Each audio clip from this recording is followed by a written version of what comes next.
Paljud meist on tänaseks aru saanud, et koroona oli üks suur pettus. Ja tegelikult on ju ka tunnistatud avalikult, et see oli sõjaväeline operatsioon.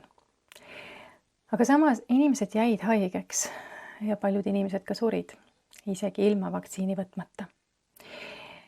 Ma räägin tänases veebiseminaris algusega kell 8, mis koroona tegelikult oli ja samuti seda, et mis siis on see järgmine viirus, mis on tulemas ja mis päriselt toimub. Eesti valitsus on just vastu võtmas uusi seadused, mis on seotud viiruste ja nakatumistega ja selle tõrjega. Ja see pilt tegelikult ei ole väga ilus. Ja selleks, et me saaksime ennast hoida ja et me oleksime teadlikud, on meil vaja teada seda, mis päriselt kulisside taga siis tehakse. Nii et ootan sind täna kell 8 Zoomis ja lisainfo saad sa selle veebiseminari kohta kirjeldusest.